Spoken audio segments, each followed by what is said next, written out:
Good morning. How is everyone? You get already the Purple Heart for coming out in this just wonderfully warm weather this morning. So I thank you very much. I'm Colleen. I work with the Steely group, and I love coming to work every day. And today is about retention. Employee retention and recognition, trends to watch in 2015. Now I'm going to ask if you could just make sure your cell phones are turned off, and anyone whose coat I absconded with, I did not steal it. It's in that closet over there. Today we want to thank CareerBuilder for sponsoring our breakfast, so eat up.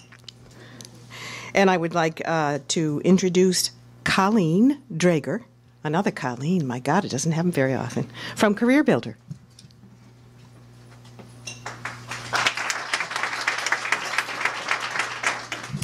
Good morning.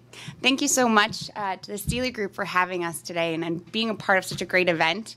We know that they have a dynamite panel for you and talking about trends in the trends in the workforce industry for this year, specifically retention and recognition. And I think that if you think of CareerBuilder, you probably think of us as the job board. And although that is really a testament to where we've been, it's not so much who we are today. We now are more of a global leader in the human solutions suite of products.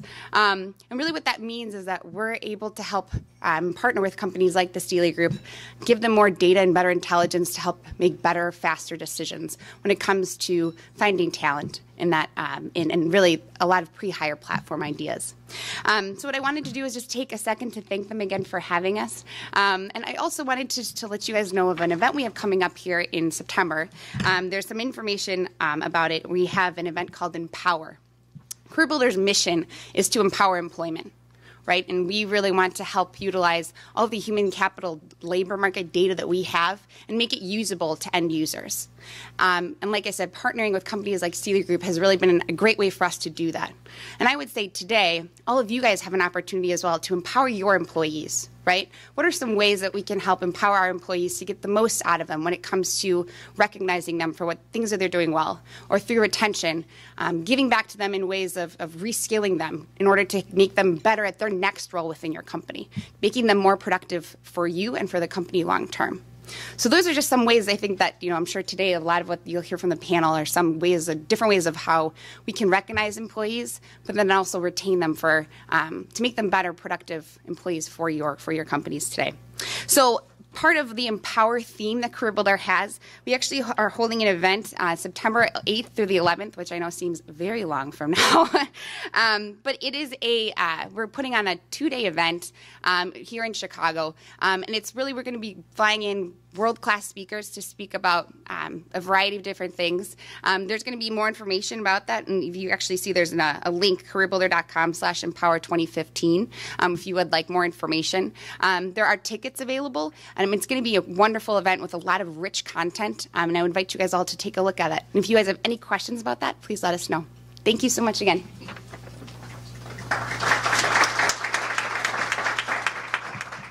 Thank you, Colleen. Sounds like fun. I'll put it on my calendar. Well, I am absolutely delighted to be able to introduce our panelists today. They come from organizations who have been recognized by Crain's as best places to work, so what a good group to hear from. Our first panelist to my left is Allison. She is the Executive Director of Human Resources and Talent Development for Astellas. With more than 25 years of experience, she leads the HR generalist team, supporting the commercial organizations across the Americas, as well as talent development. Let's welcome Ann. Thank you. Next, we have Lisa Pinion. She is the Senior Vice President of Human Resources for Assurance, and with 15 years of experience, she is responsible for developing, managing, administering all human resource-related strategies and programs. Please welcome Lisa. And is this the rose among all the roses? Our wonderful, brave gentleman, Peter Hoopis, is the managing partner and CEO of Hoopis Financial Group. Peter has been influential leader for more than 15 years and says his success is attributed to staying true to his core values of growth, personal responsibility, and work-life balance. Please welcome Peter. And last but certainly not least, Mary Beth Wynn, Vice President of People, runs the recruiting and employee experience for the Jellyvision Lab, as well as Alex, the virtual benefits counselor. Mary Beth believes deeply that hiring the right people can make the business objective possible. And she's thrilled to have found a company that values its employees above all else. Please welcome Mary Beth.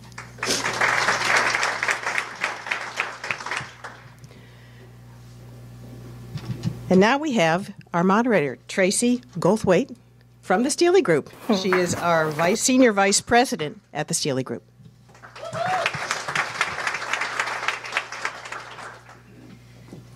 Thank you, Colleen. It's always a wonderful job. Can everyone hear me okay? Okay, wonderful. Well, good morning and welcome. I want to thank all of our panelists for joining us today. What an impressive group they are. As we heard in these introductions, 3 of our panelists represent organizations named to Crain's 2014 prestigious annual list of best places to work. Another is the recipient of awards including the Chicago Tribune's Award for Top Workplaces, as well as the recipient of Best Places to Work for LGBT equality by the Human Rights Campaign's annual Corporate Equality Index. Worth noting is that these awards referenced here today are the result of extensive research and survey work. Surveys were not completed by a designated corporate leadership team, but rather the results are the culmination of feedback from over 30,000 employees who participated in anonymous surveys. This clearly demonstrates that they've succeeded in creating corporate cultures which embrace their employees with the highest level of engagement. In addition to being recognized for how they engage, value, reward, and recognize their employees, there's also a direct link to their financial performance. These organizations, like many companies who receive similar accolades, typically outperform their competitors, experiencing growth and increased profitability year after year after year. Indeed, there is a direct correlation between an engaged and happy workforce and a successful organization, a winning combination that I think any of us here in this room would appreciate having. Our panelists today will discuss how they've created that level of engagement and the impact of employee recognition in retaining their employees. They'll offer insight into the journey they've taken, the processes they've implemented, and offer advice on how any company with the right focus, commitment, buy-in from their senior leadership team, and input from all parts of the organization can create an award-winning culture and become an employer of choice. We'll review some of the unique benefit offerings and reward programs that their companies offer, along with some trends for 2015 and beyond. I'll begin today by referencing the 2014 Quantum Workplace Report on Employee Engagement Trends. This report surveyed over 400,000 employees at almost 5,000 organizations. Not surprising, the results demonstrate that engagement trends and recognition programs vary depending upon the type of employee. For example, what's important to a member of the Generation Y and may not be important to a baby boomer, and so on. Each generation places a different level of importance on compensation, career advancement, and other benefits, such as flex time. This generational differentiator will become a common thread running through our dialogue today.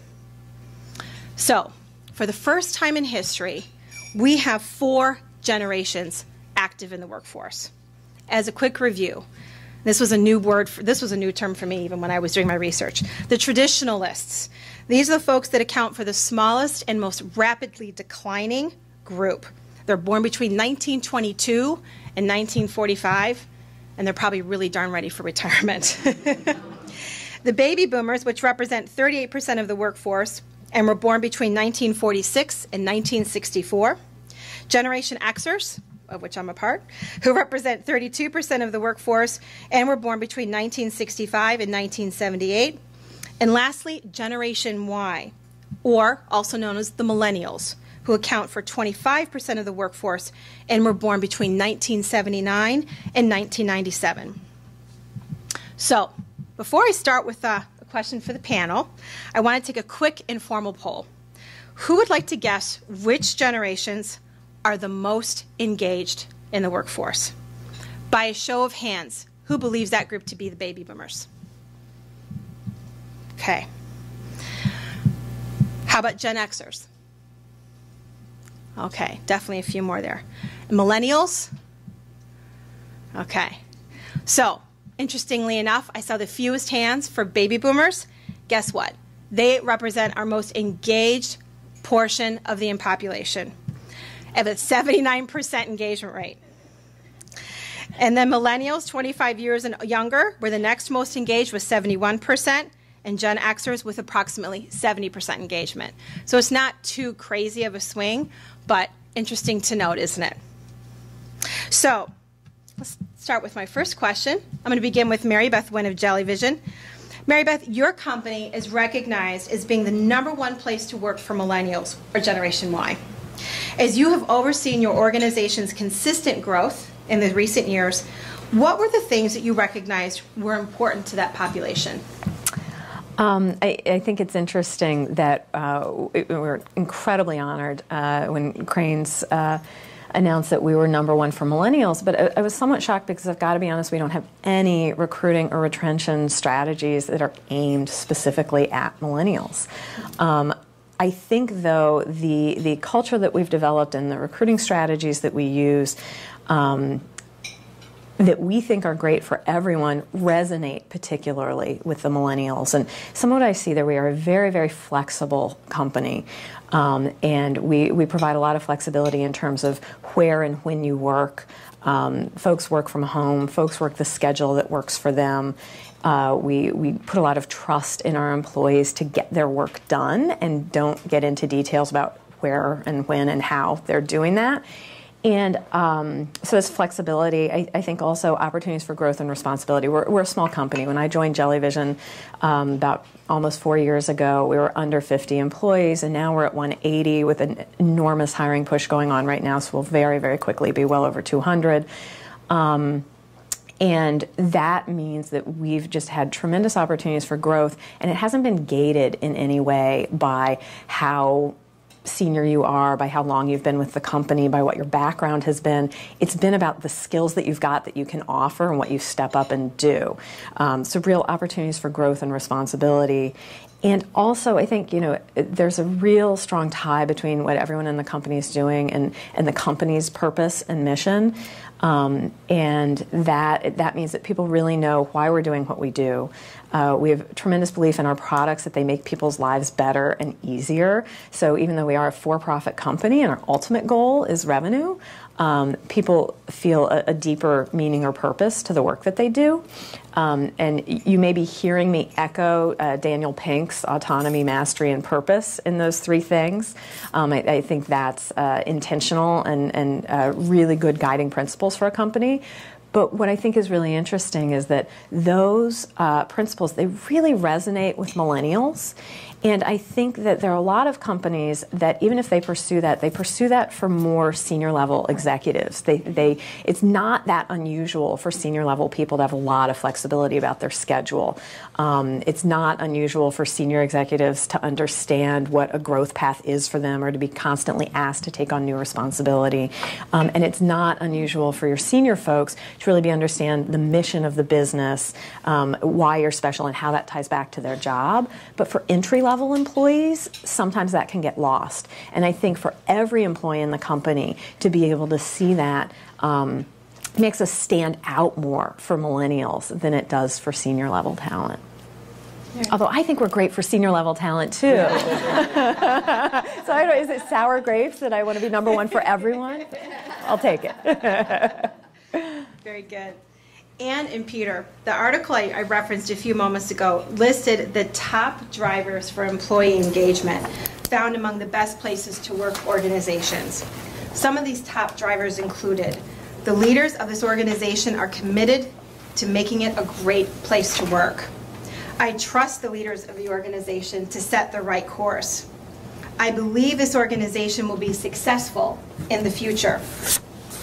I know how I fit into the organization's future plans. I see professional growth and career development opportunities for myself in this organization. The leaders of this company value people as their most important resource. I trust the senior leadership team to lead the company to future success, and the organization makes investments to make me more successful. I know it's a lot that I just threw at you, but I would love to hear from each one of you, and I'll start with you, Peter. Which of those top drivers really resonate with you in your organization? I guess as you were listing, all of them, does that work? Yeah. Trust for sure. I think you have to have trust in the organization, and that starts from the top down. I believe that successful people flee unpredictable environments, so we try to have predictability. I think that helps with establishing the trust as well. So I believe that unsuccessful people will flee the predictable environments. So sure. That's you know. So anyway, but that's part of what we do. We're a very open, honest, and caring environment. It feels very family-oriented, and that's where the trust factor really sticks out for me. When you mention trust, if I could interject for a second, how do you feel you demonstrate that trust? Because trust is not a one-way street, right? It's a two-way street. So how do you demonstrate that to your employees, and how do you expect them to demonstrate that level of trust in return? Well, it's right. I mean, two-way street. So I think it starts from me, top down, where I put that trust in them and explain. And it's totally fine to make mistakes, right? It's okay to make the mistakes. We just try not to make the same mistake twice. And you do what you say you're going to do. I tell them I'm going to do something. We follow through on it, and I look for that in return. And I think that would come back with valuing people. Sure. So another one of the points on that list is that they are the most important asset we have. I can't get anything done without them, and we certainly can't grow to the level that we want to grow to without appreciating the people that we have that work for us. Sure, sure. Anne, how about you? So very similar. I think we state in our mission and our vision around that people really are critical to our success. And we have it echoed consistently in all of our communications from the top, and every stage presentation our president and CEO is talking about how important the people are. And then I think, but you have to follow it through, because if you just say that up on top, they don't see the results. So, Sure. So I think it really is, when we make a commitment of something that we're going to implement in the company, that we follow through, that people actually see that occurring. It's somebody's purse back here. And then, yeah. Yeah.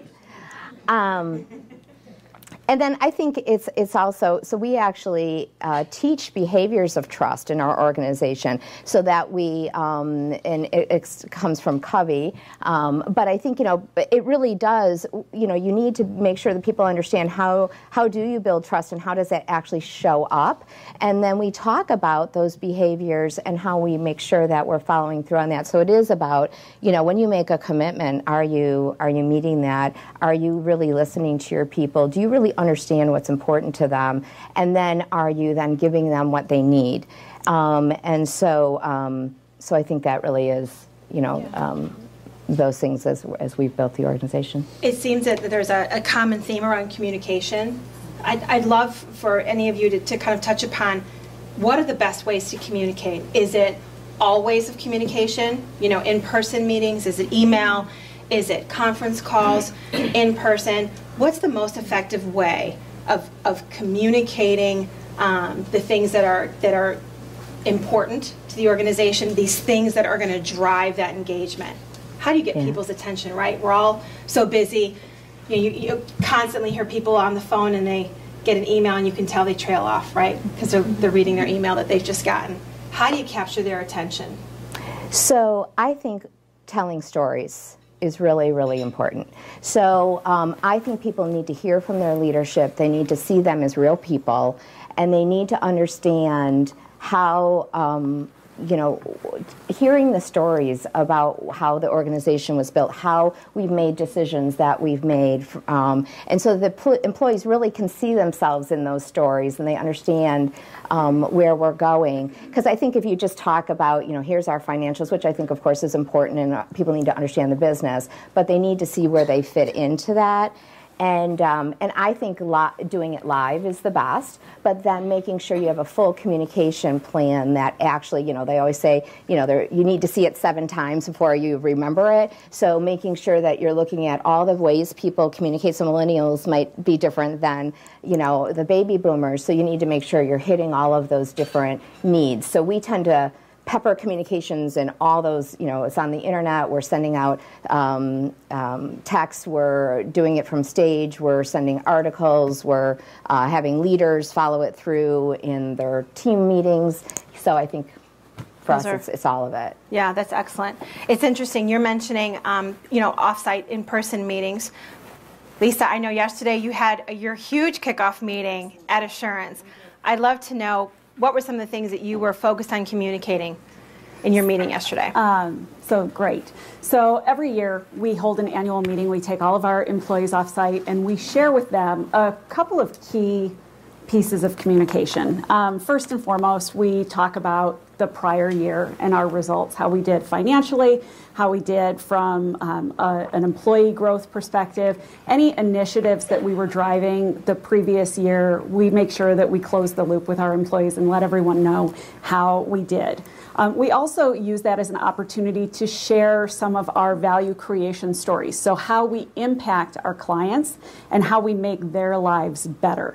We're an insurance brokerage, and so our focus is on minimizing risk and maximizing health for our clients. So we share a lot of great stories, some of which are, centered around saving lives or making real notable progress, getting an otherwise unapproved drug therapy approved for the child of a client who would die without it. And so making those real measurable and sometimes immeasurable impacts for our people. So we use that as an opportunity to share some of those stories. We also share our goals for the coming year. And sometimes coming few years. So yesterday we announced a new office location that we're going to have. We're expanding our geographic presence, and so we announced that to our people. Okay, where are you going? We're going somewhere in the Mid-Atlantic region. Oh, okay, all right, you can't share yet. Okay. So there are a few states that come together in one key metropolitan area. So we haven't identified our physical presence. We're starting to scope that out, but it will be somewhere in the DC area. Okay. So we've got that. We have our growth goals, our revenue goals, but most importantly, the piece that our employees really look forward to learning at our annual offsite meeting is our annual theme. So every year we try to drive our communication around one strategic initiative and objective that we're trying to push forward for the year. It started back in 2007 and has kind of carried through. And the majority of our themes tie directly to a really bad 80s song. This year's goes to a bad, I believe it's a 70s song. And it's AC/DC's For Those About to Rock, We Salute You. That's great. Yeah. So our annual theme really sets the stage for the entire year. So we have key ways in which we live our theme, we reinforce our theme, and we drive it. And because we are setting the stage for our geographic expansion, we know that there's a lot of things that our people are going to do to really rock it. And so we're going to be driving that home this year. Very good. Everyone can buy into the concept of a song, right? Absolutely. Everyone identifies with music in some capacity, even if it's before their generation, right? The 80s music, some of them may not entirely be familiar. Pandora, right? True. Very good. Well, we've learned that different generations are motivated by different things. And now you might be at this point in your organization where you need to know, what are my employees motivated by? What will engage them? And so it's time to really poll your employee population. I'd like to ask for anyone's input around the following. How do you begin that polling process? If someone in this audience today is a part of an organization, they've got good culture, but they think that there's an opportunity to do better, what kind of things do they need to put in mind or keep in mind as they begin this process of polling their employee population to determine, okay, what drives these folks? Anyone can start. So at Astellas, we have done employee engagement surveys since about 2007. And we were doing them about every 18 months up until recently, and now we're doing we're doing more spot surveys. But I think the most critical thing when you do a survey is you need to have your senior leadership's commitment that this isn't an HR survey, this is a business employee engagement survey to really understand what drives your employees. I think you have to be careful about the questions that you ask. A lot of these organizations have a lot of different things. So what's important to driving your business, and how are you going to really find out then what's important to your employees? And then I think you need to be really clear that you are going to take action to communicate back and quickly, because people are expecting, especially today with having the ability to find out information so quickly. If you take a survey, it used to be that, and sometimes in our organization in 2007, it took, weeks before senior leadership looked at it and before we were willing to push it down. Nowadays, you can get a survey, results in, 24, 48 hours, and you can, turn it around to your employees pretty quickly. That comes with trust, and you got to figure out what your culture is, how comfortable you feel like doing like that. But definitely putting a communication strategy in place, and then really deciding what you're going to do to act on it. So we heard really early on, I've been at organizations where we've done surveys before and we've acted, but I've talked to many employees who've been at companies who did the surveys and then there was no action taken or they didn't hear anything back, and that leaves a terrible taste in people's mouths. So don't do it if you're not willing to commit to do something with it. Well, and that's a great point that you bring up. So who do you need to get commitment from? Senior leadership, and definitely whoever is going to be implementing the results in the communication. So your communication team, your HR team, whoever's going to be working on whatever the initiatives are. But your senior leadership team, first. Obviously, if they're not bought in, then you shouldn't be doing it. Yeah. I think another key piece is really to start with why. And before you can create the questions that you're going to ask, you need to understand the purpose. So is it to address a retention or turnover issue? Is it because you want to be recognized as a best place to work? Are you truly open to receiving the feedback that you're going to get? And what is the measurable outcome that you're looking for? Because if you don't understand why you're doing it, it's not going to drive the results that you're looking for. So making sure that everyone's bought into the purpose, that you communicate it clearly ahead of time, let employees know specifically what feedback you're looking for so that you can make the most, significant improvement or action plan based on that. Absolutely. Mary Beth? One that we survey all the time, but of course we're small, so we throw out questions to the entire population all the time to see what they think. But I did want to follow up on one thing, because I was very nervous about surveying about things that might or might not happen. And I think you're right that if they never hear anything back, if it goes into a void, that's not helpful. But I have found, we did a survey at one point. We're kind of in a tough location. We're up at North and Clybourne, and for folks coming in from the suburbs who end up in the loop, to get up to where we are can be a little tough. And our founder said, well, maybe we should get a bus. Maybe we should bus folks up and down. Maybe that would be helpful. And we surveyed folks about it, and what I found is people come in, because we have a very flexible culture and hours, people come in at such widely varying times that it just wasn't going to be cost effective to try and bus people up and down. But we just let people know, hey, like it just doesn't make sense right now. We asked you, here's what we found. We're not going to do it for these reasons. And people, I think, still felt really positive that we'd explored it. And they said, well, just thanks for asking. They understood the business reason for not doing it, but being asked meant something to them. And so I wouldn't recommend doing survey after survey where you come back and say, and we're not going to do it for these reasons. But I do think, I was initially a little bit fearful about asking questions that might not lead to an action. And I think, with a balance of, okay, here's why we are doing these things, here's why we aren't, you shouldn't be too worried about putting things out there that might not come to fruition. I think it gets back to the trust.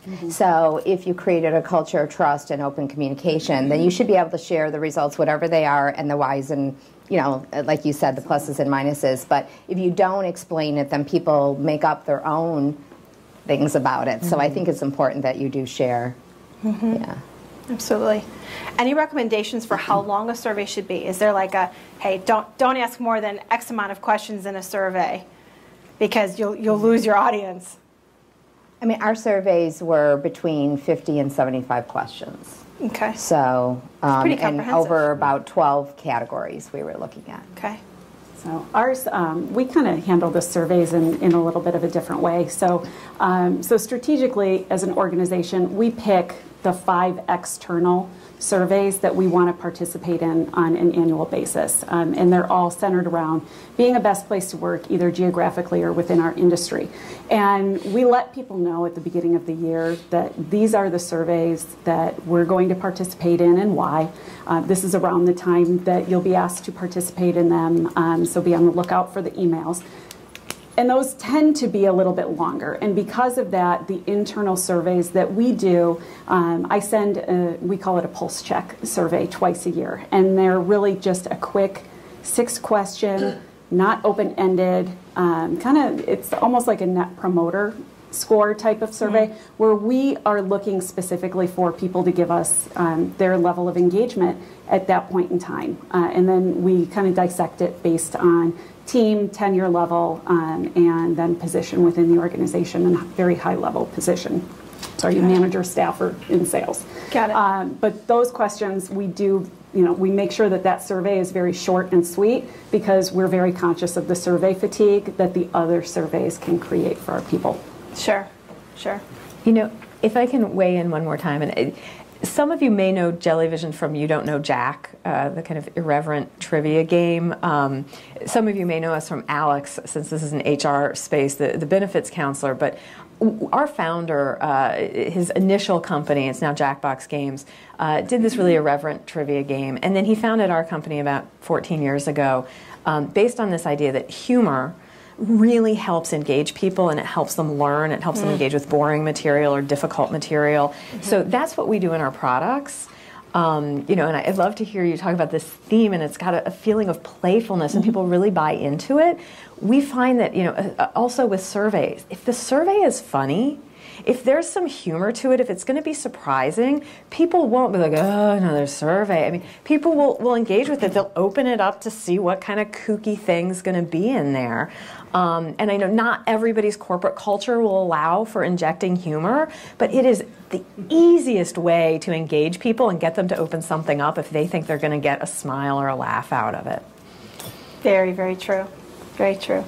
Peter, anything you want to add to that? Our survey is pretty brief. It's 10 to 12 questions. It's on an annual basis, and we ask for feedback. And I think that's what's really impactful of the survey is more the comments section that comes out of it, and then we do something with it, which is a key. So we'll take our staff pick of the year based on our survey. It's helpful for me, and I think other people of the leadership team as well. to get a good pulse on the organization of who exactly is really doing a good job, and what the other employees think of the other staff, and who's doing well, because we can form our own opinions.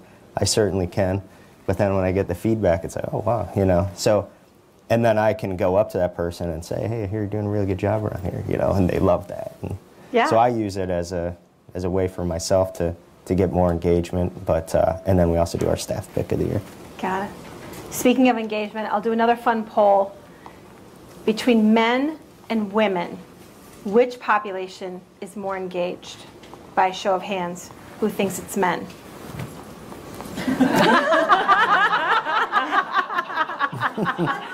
Well, that's very telling. Okay. Who thinks it's women? Okay. Guess what? You're wrong. It's men. Men are typically more engaged in the workplace. Now, in fairness, the percentage difference is pretty minute. It's really not that significant. We're talking about 2 percentage points. But I thought that was a really interesting statistic, and I thought it was very brave of them to go after that in one of the surveys I reviewed. So I wanted to share that with you guys. So, okay, you've done the polling, you've asked for the feedback, you've gathered the input. Now it's all sitting in front of you, right? Now what? We talked a little about being sensitive to not asking for something you're not ready to act upon, but you've got this feedback. How many initiatives, maybe you get feedback and there's, you can easily identify 15 initiatives that you'd like to undertake. How many can you legitimately take on in the course of a year? How do you prioritize? And really, what's the true time frame, right? And knowing every organization is different, but maybe speaking to what's the time frame that a lot of these initiatives will require in order to be effective? You can say we're going to have a great employee culture. Well, it doesn't happen in 6 months, right? So I'd be interested in getting that feedback. And Ann, I'll start with you. So you've got the feedback. You've got a lot of initiatives in front of you. How do you prioritize? We'll start there. So what we've done is the feedback is one layer, but a lot of times you may need to understand more fully. So we tend to follow up the actual survey with some focus groups, just so that we are very clear and we understand what information is in front of us. So we tend to do a few focus groups that are more general about the overall feedback, and then our senior leadership team normally picks 2 to 3 key initiatives that we are going to focus on in the coming year. They tend to be decided both based upon where we got the most feedback, so you'll see that, these 3 questions or these 3 things came up as the biggest concerns from the organization. Mm-hmm. And so that's how, the decisions are made, as well as what is our plan for the coming year, so kind of looking in that. And then what we also do is we allow the surveys actually have a way we can split them by group so that we understand. So then we ask each of our functional areas to do some additional focus groups within their teams, and we support that from an HR perspective if they need to. And then we ask each functional area to maybe pick one additional thing that their functional area will focus on based upon their needs within their team. But they know the corporate ones, so they don't want to duplicate that unless they need to go deeper. So, for example, work-life balance was one of an issue that came up a couple years ago for us. But then we knew that there were nuances within each of the teams, and if that came up as a big thing in a team, they could do additional things within their own team to focus on that. But so that's how we've done it. Okay. How about you, Lisa? So for us, it's identifying those low-hanging fruit. What are those easy, quick hit things that we can take advantage of that will make an impact and let people know that we're listening, whether they make a huge impact or just a nominal impact. Any impact, I think, is sometimes good, and then we'll prioritize based on the ease of implementation as well as the overall impact to the business, and identify again those 2 or 3 things that are really going to be the most meaningful for us in our organization, and then we put a team around it and identify an actual project plan to get things moving forward. How many, respecting that each one of you come from a different size of organization, it varies pretty significantly, and for example, from your organization to Lisa, to Mary Beth, to Peter. But how many people should you engage? How many is too many, and how few are too few, when you're going about taking on these initiatives? You mean for the work teams? Yeah, for the work teams. I think it really depends on what the issue is, because in some cases, it tends to be an initiative that it should be driven by a functional area, and it makes sense. But then you want to get feedback from, to make sure you're involving the employees in it. So maybe you have, a subgroup of employees who gives feedback. We also do a lot of pilots, so we'll have the functional area who's responsible do the groundwork, but then pilot it with a function to get feedback, or a couple functions, so that we engage the employees in making sure we're doing the right thing. So we'll also do that too. Sure. You don't want to make it too big, otherwise it becomes unwieldy to actually execute in the speed that you want. Sure. Mary Beth? I don't know if this directly answers the question, but it did make me think. One of the things that we also do is we don't need a huge number of people to be interested in something for it to make sense for us to go ahead and do it. And I think sometimes letting employees drive stuff that they want. If you hear that a group of employees want to do a book club, just have somebody set up space for them and a communication process, and boom, they've got a book club. And that may not engage the majority of your folks, but for the handful of folks that it really does engage, you've just made a massive difference for them in feeling like, oh, the company hears what I want and it does it.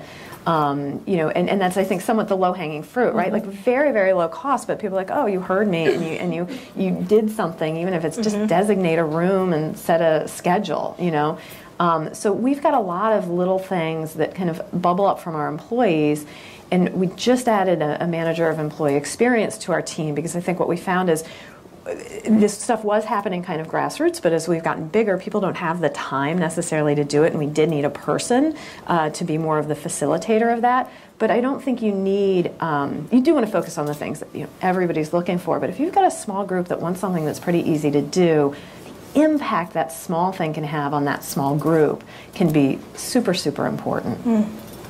And again, increase engagement, which in the long run is going to increase your retention, right? Okay. What about the length of time from, okay, I've got this initiative. We talked about the low-hanging fruit, Lisa. Some of these things you can implement rather quickly. But if you can maybe share with the audience some examples that you saw this initiative and you thought, okay, you know what, this is going to be a year-long. This is a 2-year-long initiative. Maybe offer some guidance to the audience about what that looked like. How did you stay on top of it? How did you communicate your progress in getting that initiative accomplished? Lisa, you want to start? Yeah, so there's one that we were able to do rather quickly, and then there's another one that we're currently in process with that's actually a multi-year approach. So we have a very transparent communication style within our organization. Our CEO is front and center all the time. Our financials are on the internet. You can see on our intranet who our top salespeople are, and by month how much revenue they're bringing into the organization. Our employee engagement scores are posted. Everything that we think is important to our people is readily available to them, and we communicate through every vehicle possible. You had asked about the specific approach. We've got blogs, we've got email, we've got company-wide voicemails that we're doing. We're doing video now, where the message needs to be delivered by the person who can convey it best, and everyone needs to hear certain messages in the same way. So making sure that we've got the sustainability and that consistency in the messaging is really important to us. So we vary our approach based on what it is that we're trying to share. And we were very surprised one year to find out that our people thought that we could do a better job of communicating after all that. So we realized that from the top down, we do a very good job to a certain level, but at some point in our leadership hierarchy, our messages stop. And so they never fully trickle down to the employee base, so certain messages. And so we created a tool that allowed every manager to deliver certain messages at their staff meetings. We called it In the Loop. And it was really designed around making sure that every manager had specific messaging every month around key initiatives that we were driving. It could be wellness events that we wanted people to participate in. It could be driving our employee referrals. It could be a legislative update that we needed to make sure that everyone was aware of. And we created this template that every department would go in and populate, and then we would share that with our teams at staff meetings. And so that started out as a year-long initiative. We thought we were making good progress, so we kind of took the foot off the gas. We're going to be bringing that back. Okay. Another initiative that we are tackling is centered around pay for performance. The majority of our people are eligible for, they have a base compensation and they have a small variable comp package. And as we grow and as generations change and bring different levels of accountability into our organization, we've realized through this feedback that people want the ability to personally impact their own earnings by doing specific things. And so one of the projects that we're tackling right now is defining our pay for performance philosophy and trying to identify, what is that right mix of variable pay versus, more stable pay. Yeah. And a little later, too, we're going to talk about that link between employee engagement and their performance and the actual performance of your organization, right? The return on the investment. Mary Beth, how about you?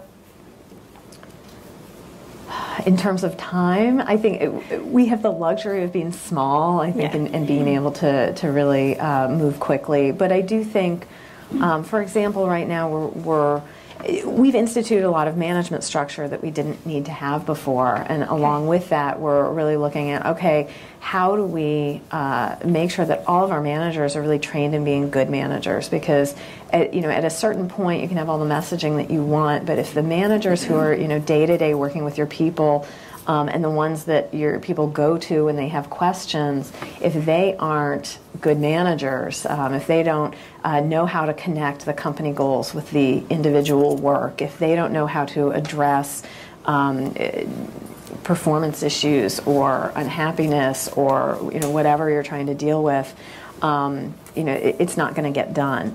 And so, with this management structure, we're like, wow, we need management training, and that's a much longer term thing, right? That's not going to be a quick fix. That's not a book club that you can set up in a day. Sure. And so I think, changing behavior is hard and needs a long timeline. Adding benefits, activities, communication portals much, much quicker. Sure. Well, and I think, too, there's probably a truth in that sometimes an organization has got employees that are in a management position that got there because of their performance, but that doesn't always make them, right, the most ideal manager of other employees. And something can really get stalled if they're not trained on how to properly manage that message, right? Okay. Ann, did you want to add anything to that? Yeah. We did a career development. We heard one of the first surveys, career development is so important, and I think actually all the research we've done has shown that that's actually one of the most biggest drivers of engagement is when people feel that they're growing consistently, whether they want to stay in their same job or grow from a career perspective. So we knew we really wanted to do a really great job of building out a robust program for career development for our employees. And it took about 18 months to build what we wanted to. We really wanted to make sure that we had job descriptions for every job in the company and we had old job descriptions that we'd been using, like really current, stuff for every position. We wanted to create career paths. We wanted to create promotional guidelines. We wanted to train all of our managers on how to be great career coaches and have those robust career discussions with their employees. And so, and we wanted to do it with the leadership of the teams. So even though HR was facilitating the process, we didn't want this to be an HR program. This was a leadership program to support all of our employees.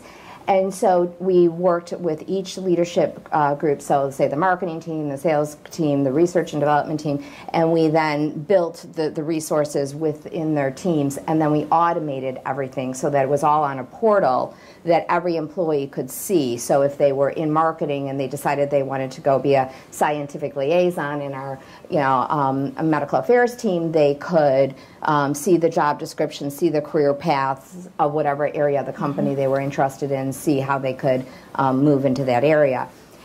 That took 18 to 24 months to build. And so, but I think that, the employees were like, this is pretty easy. Why, once they kind of saw what our vision was to do it. But I'll say, once you build it, you need to make sure that you have a lifetime of communication strategy, because just because now it's there, you have all these new people who come in, and you need to make sure that you're constantly refreshing how do you keep something like that alive? Even though it's so important to people, they're also doing their day job, and so they don't need that they don't need it until they need it. So you need to make sure you're also.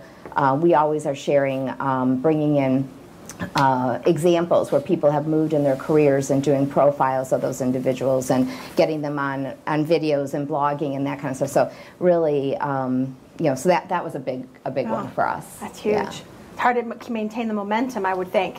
18 months, right? Yeah, so the communication, you constantly have to be communicating with the groups, and that's where we involved a lot of employees in that, so that was great, because then a lot of people got involved. That was a big one versus just, some of the smaller ones we've done, yeah. Got it. Well, I know that so many of you here in the room today are interested in knowing what these organizations do that's unique and different, that keep their employees engaged, that might be different than what you've seen before. So it's time for the secret sauce, if you will. So I'll start with Mary Beth. We'd love to know from you, and as you answer this question, obviously we're considering culture, reward, recognition, benefits, career pathing. In your case, it's kind of like the anti-career pathing, right? But talk to us about the things that you think really make you unique and that employer of choice, in addition to having a really engaged culture. Sure. So some of our unusual policies, we don't have a vacation policy. We don't grant or accrue time off. We tell people to take the time that they need to be healthy and happy. And that varies widely for people in different years according to what they've got going on in their lives. But it shows it's the idea of trust again. Like we trust you to know what you've got to get done, but we also trust and empower you to take care of yourself so that you can be, the best worker that you can be. We also have one of our kind of most unusual policies, I think, is our graceful leaving policy, where we've got really unique employees. We cannot replace them in 2 weeks. 2 weeks notice is not enough time for us to know about it if somebody's unhappy and looking.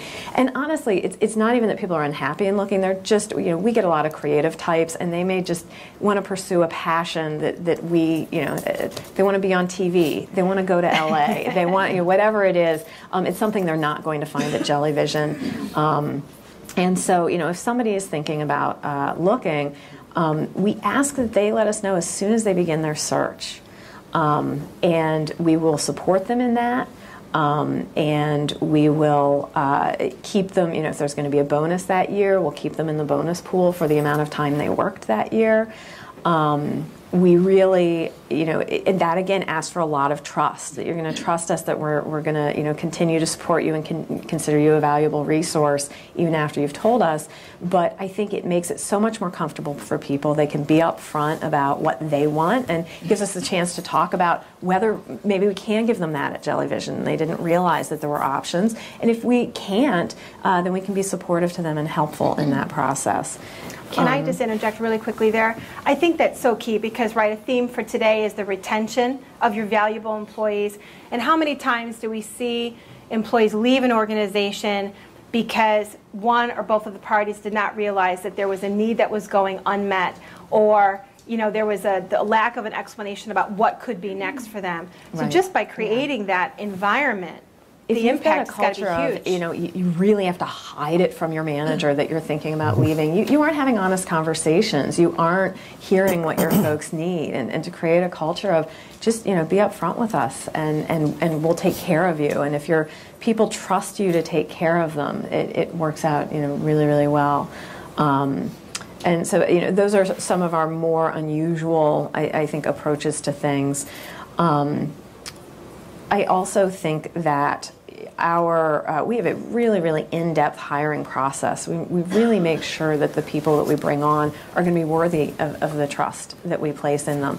And that's the way people will say, well, can you keep this stuff as you grow? And I really think that we can if we keep adding people who have the same level of personal accountability, who are willing to trust us and are worthy of our trust. And I think the key is people say, oh, but when you're hiring at velocity, because we are hiring much faster now than we ever have before, eventually you're going to start getting in some folks who can't work under that framework. And the answer for us is, then we'll part ways with those people. We'll do it kindly, we'll do it respectfully, we'll give them plenty of time to find something else that works for them. But I think part of retention is letting the right people go and keeping the right people. So not all attrition is a problem. Some attrition is healthy. And so saying we're going to stick by our policies and part ways with folks who can't live by them, rather than we're going to change our policies to account for folks who can't be trusted, is really, really important. And I think it's going to allow us to scale with the same policies in place. And then that gets to recruiting, which is my true passion. And so we can go into all of that. But if you recruit the right people, you can really make policies that are a reality that I think some people think won't work. Yeah. And we will. We're going to touch upon the interview process and recruitment process in a little bit, and you've got some great stuff to share with regards to that. Peter, how about you? Tell us about the secret sauce at Hoopis for your Gen Xers. For our Gen Xers, which Yeah. I just learned are the least engaged. Yeah. I was proud of that. No, least engaged, but mostly male, so Yep, I got 2% there you go. of You're full-time, right so. there. Very similar environment. I believe we have a time off policy, but see, there we go. Like, I don't know. Do we track it? Not really. And that's our environment. It's pretty open. We don't clock in, clock out. I'm flexible on hours. When people want to be there, adjust to their schedule. We're pretty open and flexible with it. It's I believe the culture. It's I think they say that's what happens when you're not around. And on Martin Luther King Day, we were closed. We pretty much follow when the market's open. We were closed, so I didn't work. I took the day off, and but I found out that night we had a group. We predominantly have salespeople in the organization. Got in that night and did Monday night dials, and that was something that they just decided to get together to do. That we've been endorsing. We buy pizza for them. Maybe a couple adult beverages, liquid courage for the Don't phone. worry. They won't. The HR folks in the room won't turn you in. I promise. Yes, it was after hours, and they come in. They make phone calls, and I mean when I got in on Tuesday after that, and they said, "Yeah, we did night dials last night." I was like, "That is awesome," because it's not something that we're pushing, and that's what's going in. Why do they do that? I don't know. It's fun. It's good for their business. They enjoy it. It's a good place to come. So, and that's where the true culture happens. If it's just me saying you got to come in and make phone calls and do dials, and it's like, oh yeah, okay, here we go again. But they have a good time doing it, and that was just a small example that I thought was pretty cool. You also have some really fun award programs, and I think one of them was relatively new. Maybe you could share with some of the folks a little insight around the award programs you have in place. Yeah, so for staff recognition, we did an afternoon cocktail hour. Are we getting a common theme here? Oh boy. You're going to get a lot of applications after this. Right, yeah. But so at our formal company-wide recognition, we did the staff pick of the year, but at the smaller one where we had a little cocktail hour, we gave an award to everybody, and they were funny, and people were cracking up, and I had someone that really went through the entire list, and it was, think of something, obviously it's complimentary, but make it funny and tell the story with it. And we had 20-something people there, and it was, people were cracking up. It was fantastic to hear. Everyone just gets a little closer with that. They know they can joke around and have a good time, and they even had one for me. Yeah. So, which is funny. I'm sure they were kind, right? They were kind, yeah. But it was great. And, people love recognition. Oh, yeah, absolutely. No matter what it is. Lisa, before you jump in, I just have to read the cover of your benefit program. Everyone has one of these at their place setting. And this is, we talk about humor and having fun in the workplace. And you kind of launch into your secret sauce by saying an award-winning workplace offering opportunity for growth, benefits up the wazoo. That is quite literally what it says. That's awesome. And an experience unlike any other for highly caffeinated, socially responsible, hardworking, wellness-addicted, passionate, green-friendly, results-driven insurance rock stars. What an entree into your perks. So Share your perks with us. I mean, that's not it. Yeah. So catchy intro. Yeah. So we do describe everyone within our organization as rock stars. And for those of you who don't already know this about the insurance industry, most people find it to be really boring and unsexy, and we know that it's anything but. So we really try to bring people into our organization, similar to what Mary Beth said, who really get our culture and who want to be a part of something really awesome. So we deliberately select for that, and I'll talk about that in a little bit. But some of our cooler programs that we've got a really big focus on professional development within our organization. We know that the more we invest in our people, the better they're going to be able to serve our clients. And so talk about return on investment, we all win. So that's one key thing. But I think the program that really reinforces a lot of things for us is one of our most fun events. It's called our Assurance Casino.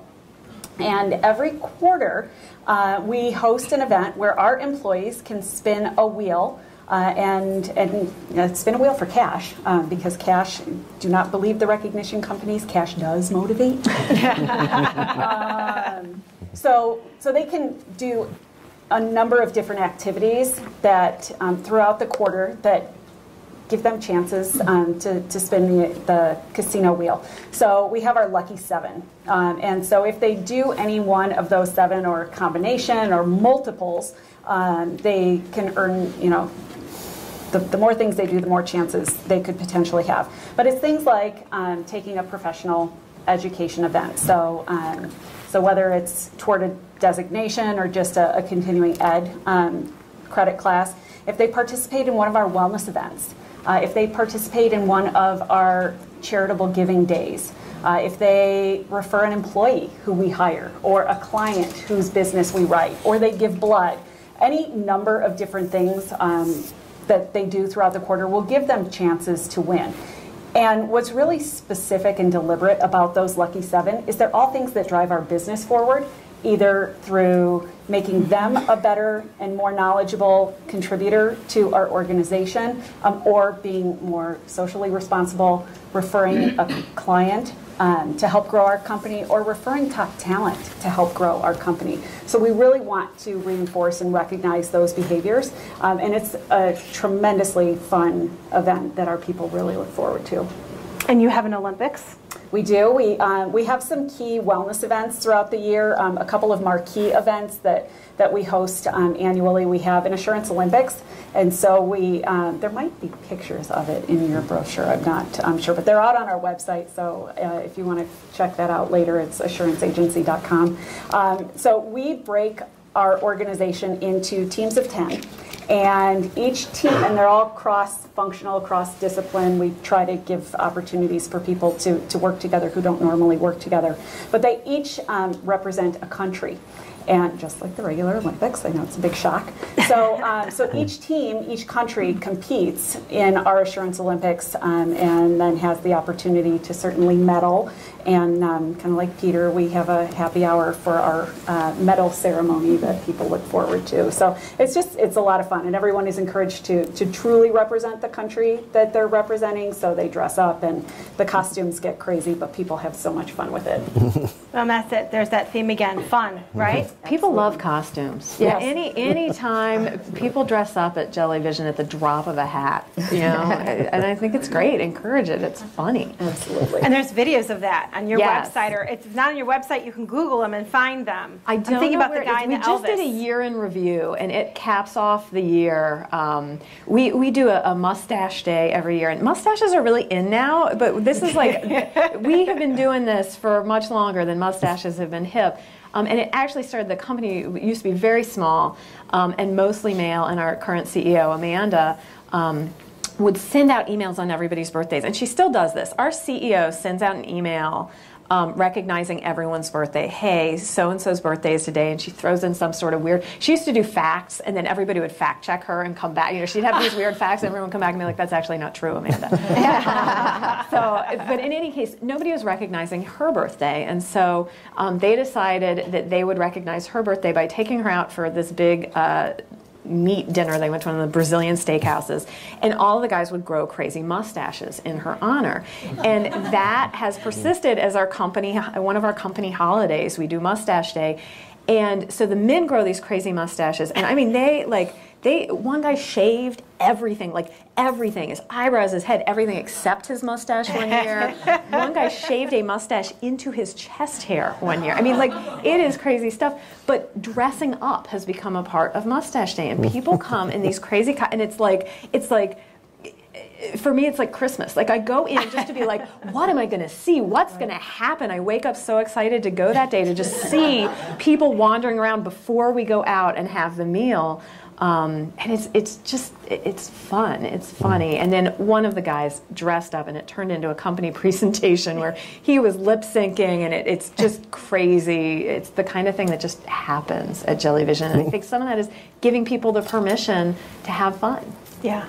I think that those two guys that she just described are the most engaged employees ever. Yeah, right? Exactly. Yeah, perfect example of engagement. And I think, was it your organization, Mary Beth, where your CEO takes 2 or 3 people to lunch? Yeah, she also does these random lunch groups where she'll just pull together a group. And, you know, one of the things we say is we only want to hire people that you want to go have lunch with, right? Mm-hmm. So she'll pull together these just random groups of people and just go have lunch with them.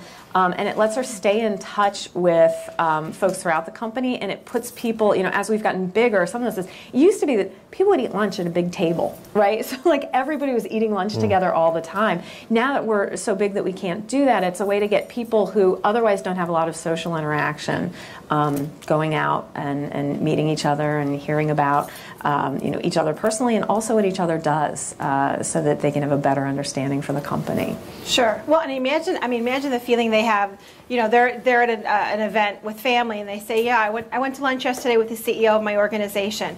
You're kidding? Really? How'd you do that? Well, you know, that happens almost once a quarter, or something to that effect. I mean, it really shows the interest that your CEO has in her employees. Absolutely, absolutely. Our senior leadership is deeply involved with our folks, and I think it's tough if you're in a spot where that's not happening. But the more you can keep senior leadership talking to folks throughout the organization, the better in touch they'll be with your people, and people they'll respond to that. Yeah. Lisa, I think you have something similar, not a lunch, but it's a phone call, right, on the birthday? Yes. So our CEO, so we have a very unique, another communication tool that I can't believe I forgot about. We believe in capturing the most captive audience ever, and our most effective communication tool is our bathroom poster. So if you're not capturing your audience, at their most vulnerable and taking advantage of the back of the stall door, I really recommend you do it. So we post all of our birthdays and anniversaries both there as well as on our intranet, and our CEO will call or stop by if he's in the appropriate office to wish everyone happy birthday, happy anniversary, or congratulate them on earning a professional designation or advanced degree. He also once a year takes us all off-site. So we are up to over 350 employees now in 3 different offices. And we come together the first Friday of every August for our annual Employee Appreciation Day. And it is a day where we close our door to our clients and take everybody off-site and just shower them with love and affection. That's the day where we do our milestone anniversary celebration. But the whole day is honestly just about appreciating our employees. And our managers are encouraged to fall all over themselves, doing whatever they can to thank their employees for doing such a great job. So it's always a tremendous amount of fun. Yeah, and you've got some great video on that on your website as well for that. And balloons. Yes. I saw the balloons floating all over the office. Yeah. So we recognize those professional designations, those educational achievements with these giant helium balloons. And zebras, they are giraffes all throughout the office. And the purpose of the balloon, well, first of all, there's a couple. Number one, to just highlight the fact that somebody has earned that recognition, so that people will walk up to them and say, "Hey, congratulations! What did you do?" It really promotes that recognition and encouragement. But additionally, there's a $100 bill taped to the balloon when it's first delivered, so it's that financial incentive. And then again, really promoting that, kind of competition, because people start to see all of the different balloons. And if you're, located in an area where 5 people out of 6 in a cube pod have the balloons hanging, it kind of makes you feel like, oh gosh, I better step up my game a little bit. So it serves a couple of different purposes. Very good. And Anne, you've got some really unique things going on at Astellas, especially in the benefit sector. I'd love for you to share those with our audience today. Yeah.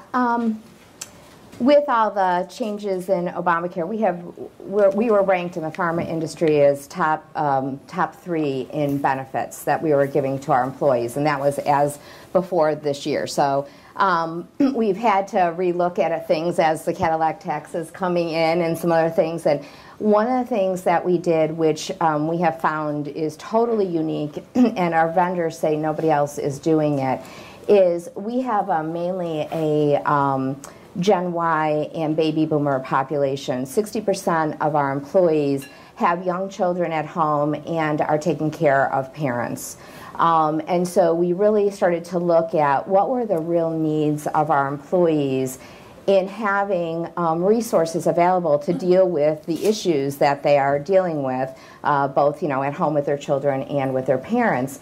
And so we went out and we took our existing benefits and looked at what could we give our employees to help with those situations. So we called this our Star Life benefits. We have and we just rolled it out, and we have just heard some incredible stories about it. Basically, what we did is we have a legal program, Hyatt Legal, that we give to all of our employees, and the employees get it for a very nominal fee. But what we did is we offered it for free to everybody's parents, so that the parents could get wills and powers of attorneys and anything that they needed to take care of them as they're looking at where they are in their life. So it's not the exact same package as the employees get, but it's meant to support the employees' parents as they're looking at their future. We also gave additional time off to our employees to deal with any issues around their parents, as well as child issues. We know that a lot of our employees have kids in high school, and so we offered career coaching and college admissions coaching. And so we have a college admission coach who will read everybody's essays and help them figure out which colleges to go to, and basically be that point of contact for that employee and their children. We also made sure that we got backup child care for all of our employees, so that when their child is sick and they can't go to the regular daycare, they have access to resources to come into their home or to go to alternative sites to take care of that. We also looked at enhancing our maternity, paternity time off, so people could, again, take care of that time and really let them know that that's really important to them. And I'm trying to think. It's really, yeah. And what we found is that so there's an 800 number that people call, and basically we told people, call, get on the phone with your parents, and they will take you through all the benefits that we offer for you and your parents. And then the parents can then call that phone number whenever they need anything. So also, if they have any questions, let's say your parent is getting to the point where they need to possibly consider assisted living, and you don't know, like, okay, my parents living in this other state or whatever, or and I have no idea where to start. I've never done anything like that before. They will do all the research for you. They will then assess all the locations, then do a call with you. They'll send people out to actually visit the sites and come back with feedback for you. They'll, so it's unbelievable. And it's not, from a cost perspective, we're covering 100% of this for all of our employees. So what we're trying to say is that, you know what, we know these things are happening in your life, and this is, these are difficult situations, and sometimes, joyful ones with your children and stuff, but we know that, you need the help, and so we want you to be as productive as you can, but we know that you can't when these things are occurring in your life, so how can we help you with that? Yeah. And I think the other thing that I think is unique that we've recently done, and we started this probably, it was during we've had so many natural disasters going on. And about 5 years ago, I think it was when all the stuff was happening in New Orleans, we made a decision that as a company that we would take care of our employees through all of those kinds of natural disasters. When that occurred, we had employees in our sales areas lose their houses, have nowhere to stay, no money, they couldn't get cash, all those things that we heard. So we called our managers and we said, we want to give you all the resources to help your employees. So we sent cash to the managers. We drove, and they drove in generators, truckloads of generators, cash to get food because they couldn't get it out of their machines.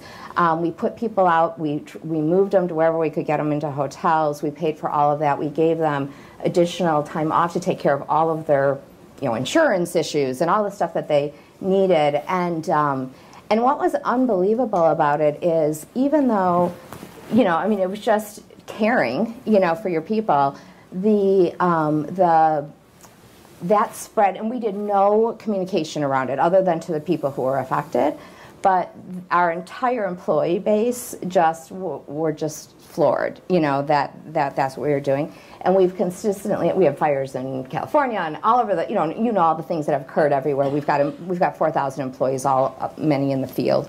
And so we have just consistently handled those things for people, and we ended up having our entire sales force write a thank you note. Every team sent it up. We got 600 of these team thank you notes that came in after one of our national meetings to the leadership team and to HR to thank them. We had no idea it was occurring until we got them all. We were just floored. But sometimes it really doesn't cost when you look at the real money that you're spending to do it, nothing. But really, really shows people, you're putting, that how much you care about them. Yeah.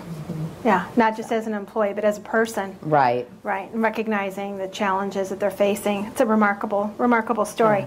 Well, I think that was an excellent example of a variety of different things that our panelists are doing to really recognize their employees, reward their behavior, which goes a long way, certainly, in retaining. Attracting and retaining talent is key. We've touched on this a little bit already. It's key to culture and employee engagement. Would love to know from each one of you, perhaps there's something unique that happens, and I know already that there is, in your respective interview processes that you'd like to share with with our audience today.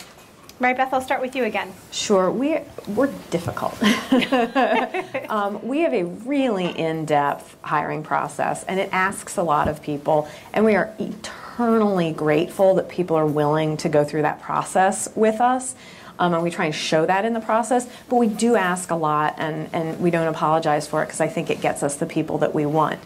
The first step that, there's all this conventional wisdom about don't even bother to do a cover letter. Cover letters are incredibly important to us, and it's for a number of reasons. One is we're a communications company. So even if you aren't going to be writing for our products, if you're going to be interacting with our clients, if you're going to be interacting internally, you need to be a really good writer. And you need to hear the Jellyvision tone, right? We have a very unique tone. We are a funny, whimsical company. And if you read it, our job postings are really, really in-depth. And we really try and inject them with kind of humor and have them be representative of who we are. And if you read that and respond with a canned cover letter, you don't get it, and you're probably not going to be a good fit. So we ask people, we tell them in our job postings, writing is really important to us. So we weigh cover letters heavily, and people who don't pay attention to that aren't going to make it through. So we put a lot of attention, we ask a lot in the cover letter, we put a lot of weight on it, but it also shows us who's willing to do work.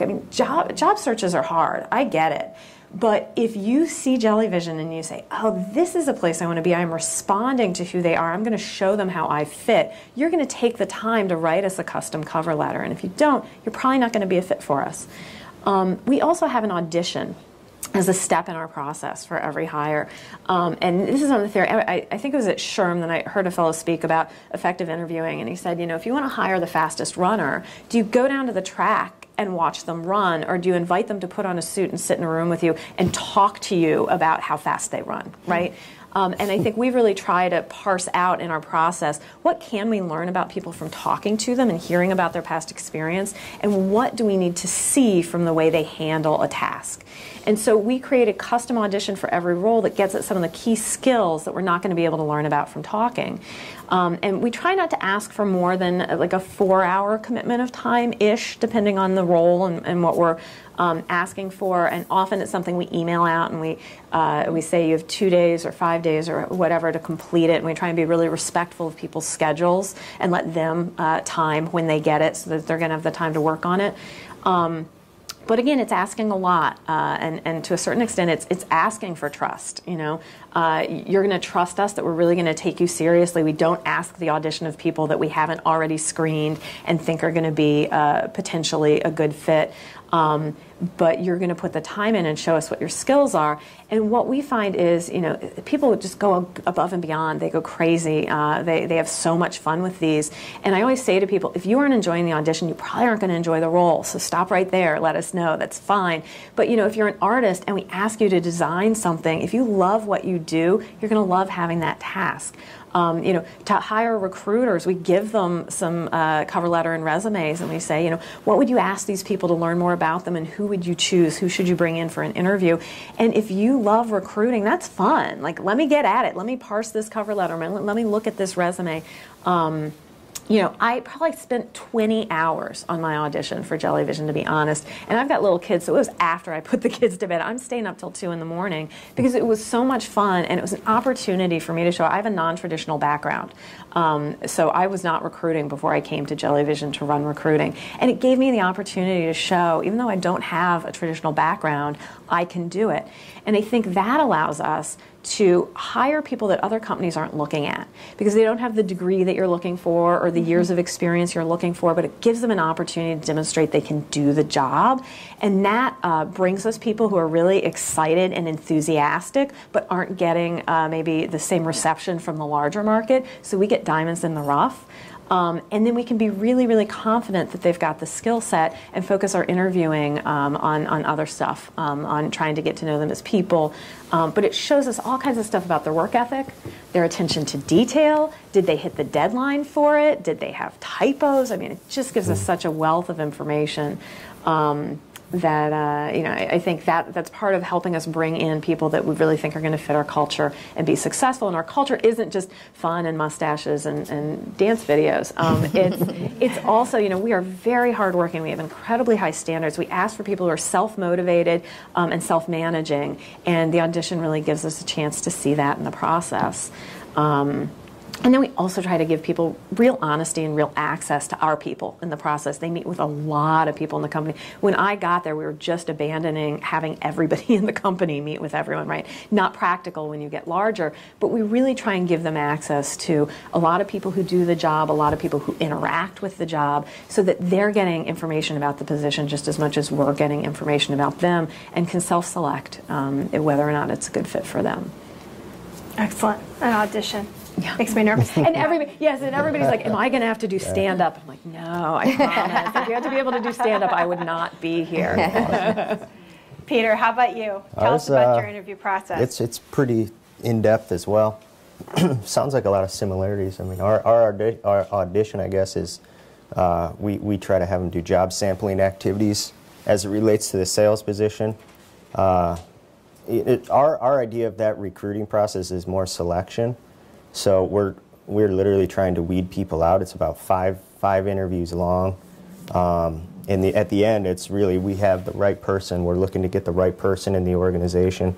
Our first interview with our recruiter is more about us, telling them who we are, what we're all about, a little bit finding out about them.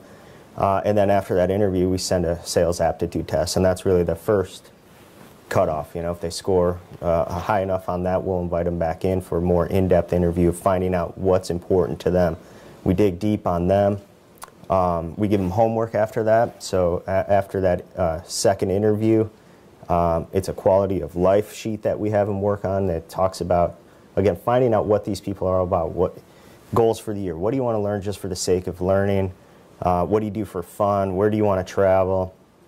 What are your spiritual goals for this year? And then the quality of life, and what do you think you would need financially to make all that happen? And when we get that back, and it's, I want to learn Spanish. I'll go to church like once a month or whatever, okay, they're not putting that much time and effort. Well, sometimes we'll get pages and pages with pictures and stuff back.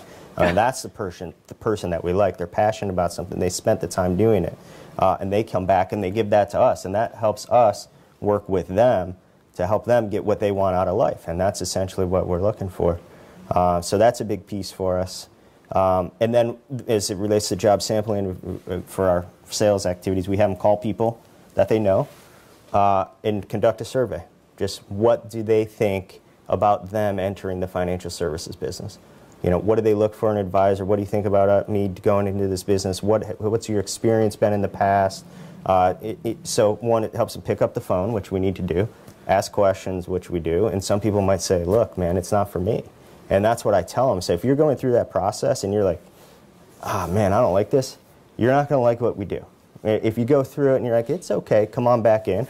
If you're going through it and you love it, that's a good sign.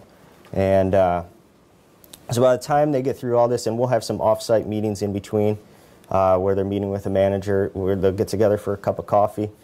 And so again, just trying to weed them out. When they come back to me at the final, it's more in-depth review on compensation. And I get the idea, the premise is, and we get feedback from everyone that meets with them. So we incorporate a lot of people as well. Believe that people join people.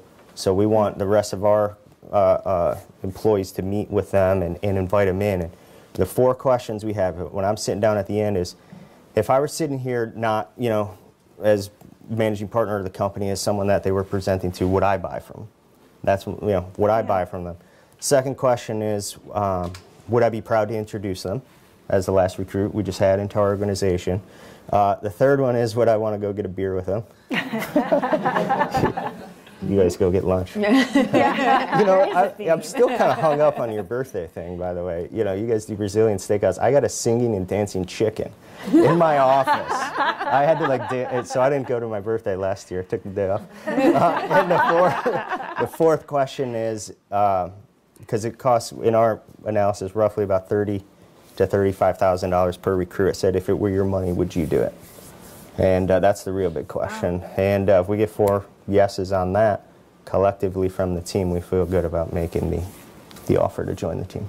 Excellent. Excellent. Very insightful. Lisa. So I'm sensing a theme here in that we all assess for culture fit as much as technical ability. Our interview process is really a behavioral based. We know that past performance is an indicator of future performance, whether it's success or failure. So we spend a lot of time in, and I specifically am one of those really evil interviewers who I try to focus on failure. Because I believe wholeheartedly in the power of mistakes. I believe that is how we learn. If think back your career, you don't get the most meaningful learning experience from your success. A lot of times, you're lucky and you can't tell what specifically you did outside of a couple of components to drive that success. But I bet every single person in this room remembers your failures, what you did, what you wish you would have done, and what you'll do differently in the future. So I spend a lot of time focusing on that in our interview process. And people who tell me they can't come up with an example, they don't make mistakes, they've never lost a client, they don't make it past me in the interview process. Because I believe in the power of those mistakes, and I believe that that's how we all learn and grow, and I look for that in people. I don't hire for the job that I'm filling. I look forward at least one position, potentially two. I want people who want to grow with us and who want to have a career with us. And I think that that is the most important thing. I want people who want to be there, and I want them to be successful every step of the way. If at any point, whether it's in the recruiting process or at year 15 of their career, that it's not working anymore, that kills me. I want to look around and know that everybody is loving the work they do, who they do it with, and that it's meaningful and rewarding to them. So I do invite those people to, in a very similar way, graciously exit, because I know that they're limiting their own success and they're certainly limiting our success. But I also believe that how you treat people on the way out of the organization is far more important than how you treat them on the way in.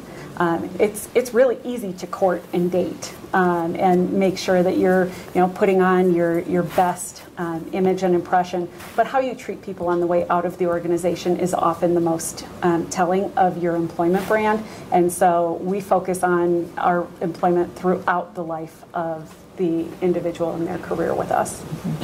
Huge. Anne? A lot of the same things that you guys have shared. We're 4,000 employees, so we do have a more, I would say, behavioral-based interviewing process that we go through, and we do have all of our managers. Really, culture fit, I think, is the most critical thing. We're very, very collaborative, and we need people who can really thrive in that environment and feel comfortable making mistakes and feel comfortable trying new things and not have everything spelled out for them. They have to feel totally comfortable in ambiguity because we're constantly changing and growing, and not everything is always the way it is today. So you need to be okay with that.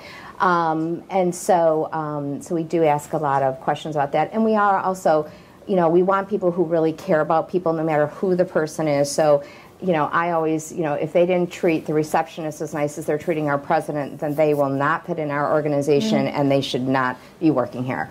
And so,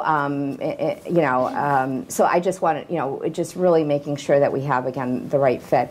In our sales group, we do some more simulation kind of things where we do have them. We do actually give them some data. We have them actually do analysis of the business and come in and take us through what they would do in situations. We kind of look for that. So similar maybe to the audition, but a little bit different, that we do some, send some information out, and then they have to come in. And we do lots of role playing and those kinds of things to make sure that they're the right fit. But not in every job. It depends on the job that they're working in. Got it. I just want to do a quick touch base on time. Denise, when do we need to move into Q&A? 10:15. 10:15. Okay, great. Wonderful. We've got time for probably one more question. So, again, back to the research. You look at a survey that was published by the Great Place to Work folks. They do a Best Places to Work survey. Their results of which are the ones that appear in Fortune magazine that you read every year. In their executive summary, they identified that committed and engaged employees who trust their management, again, common themes here, right, perform 20% better and are 87%, this one really speaks to retention, less likely to leave an organization, resulting in easier employee and management recruitment, decreased training costs, and incalculable value in retained tenure equity. In addition, analysts indicate that the financial performance of publicly traded companies, as they exist on our 100 Best Company list, consistently outperform major stock indices by 300%. So I'd love to know from you, folks up here who've done such a good job at driving that, what advice do you have for the folks in the audience about how you can make that correlation between investing in your employees, getting them to be engaged, recognizing their performance, and how it affects your bottom line? Because at the end of the day, right, our jobs are to support the organization's growth. How would you speak to that, Lisa? I'll start with you. So I went instantly to the title of a presentation that I am asked to give pretty regularly, and it's the title of the presentation is Engaged Employees Make Sense, and it's CENTS. And really, when you do all of the right things, you can't help but achieve the return. So whether it's bottom line from retention costs in terms of, money saved in recruiting agency fees. Just by implementing an employee referral program that actually works, we saved over $350,000 in 1 year in recruiting fees. That's huge. So any little thing that you do, continuing to invest in your people, some companies cut the training budget first. In an economic downturn, the first thing they do is cut their training and development. Well, when the economy starts to turn around, when the organization is ready to rebound, your people aren't going to be able to grow with you, and so you're going to end up, losing them and having to start over. And so just the financial and economic impact of that is paralyzing, and so many companies just don't get it right. Implementing wellness initiatives to help keep your employees healthy will also drive engagement. They'll be happy. Healthy employees are happy employees. We look for ways to bring families into our wellness initiatives. So we hold a 5K every year that is just for our people. And it's, for spouses and kids and parents and grandparents and aunts and uncles and nieces and nephews. I mean, we had 350 people taking over Bussy Woods, which is the forest preserve that's right outside of our office. Unfortunately, we do it when people are training for the marathons, so they're a little aggravated with us, those who are actually training. But we look to bring in the family when we can. We invite spouses to participate in our biometric screen.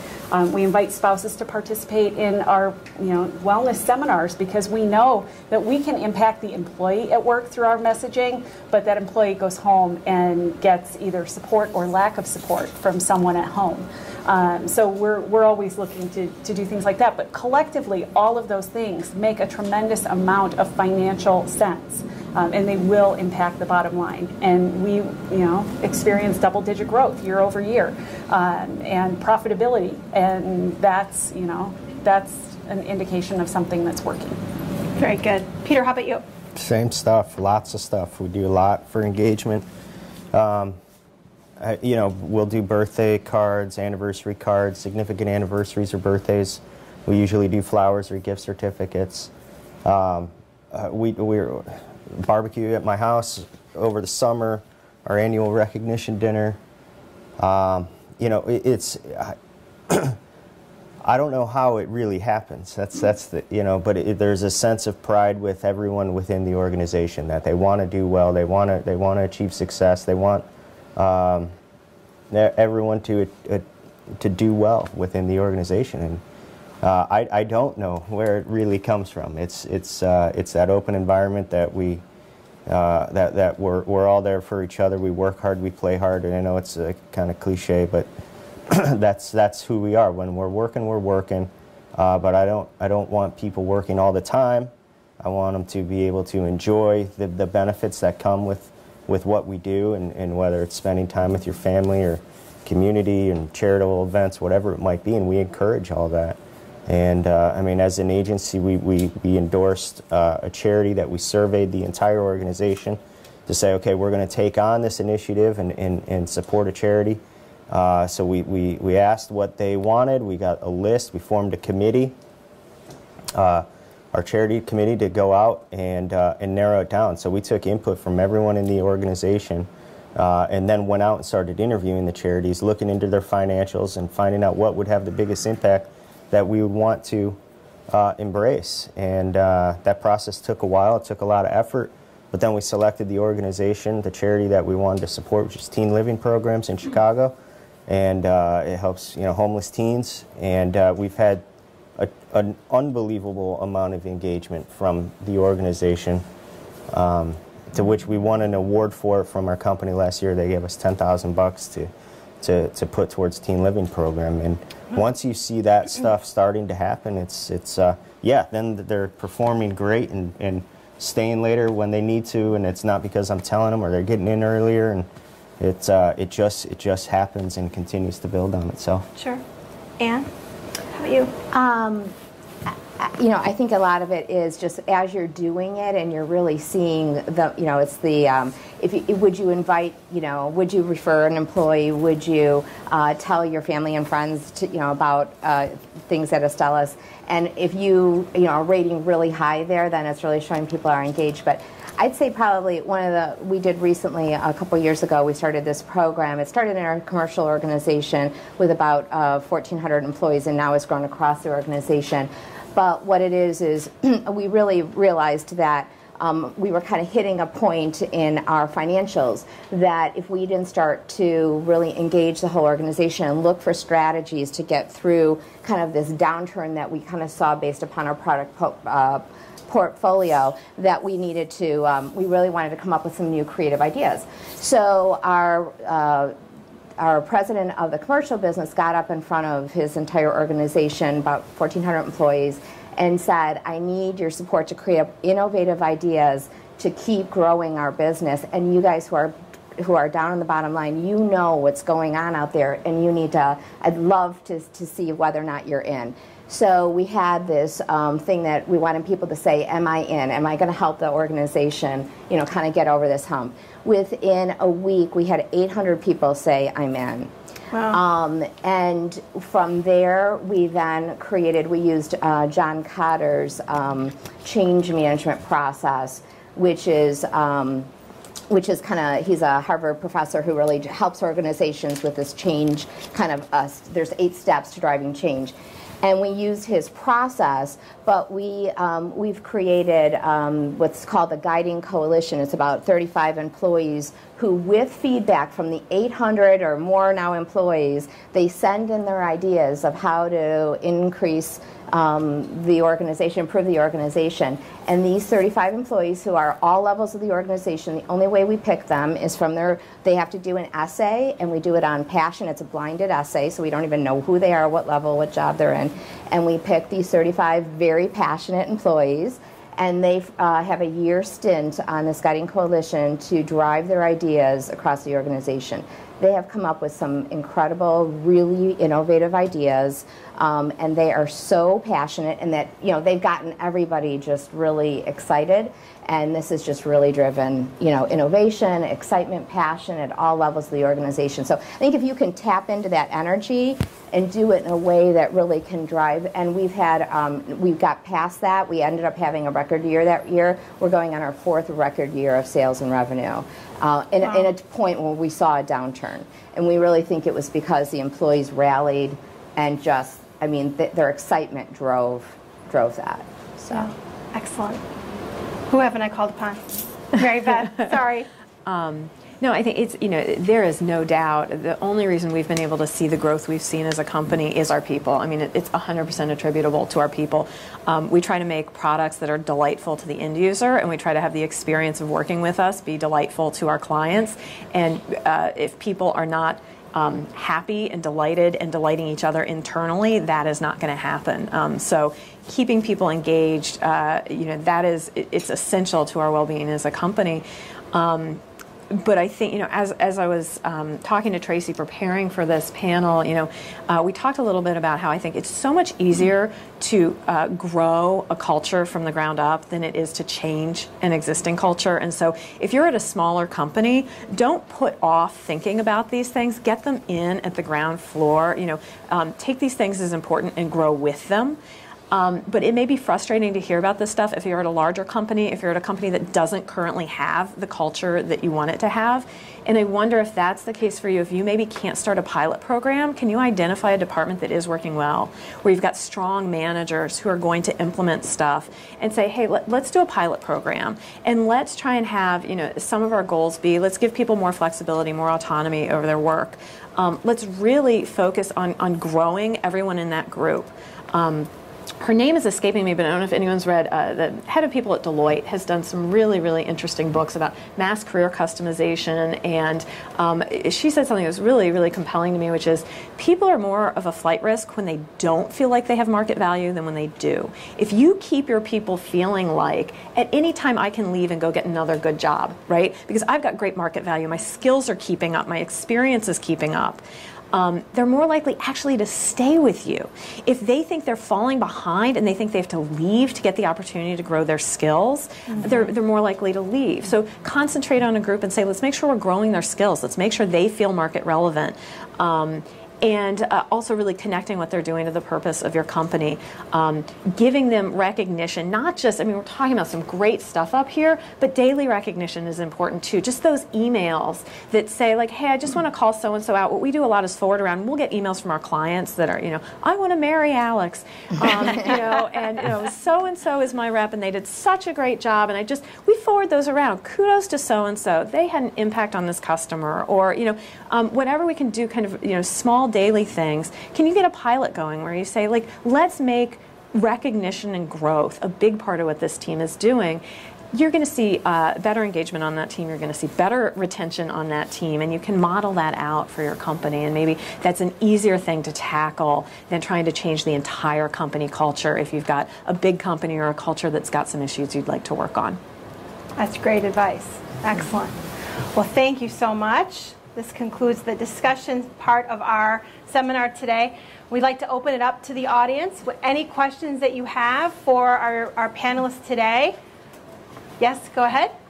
First of all, thank you very much. I learned a lot. It's really a lot of great stuff you're talking about. My assumption is that every one of your companies employs a diverse workforce, people from different backgrounds, different cultures, and things like trust or motivation or behavior in interviewing process vary greatly across cultures. I'm just wondering how much of that goes into your calculation when you decide which way to go about all these great things.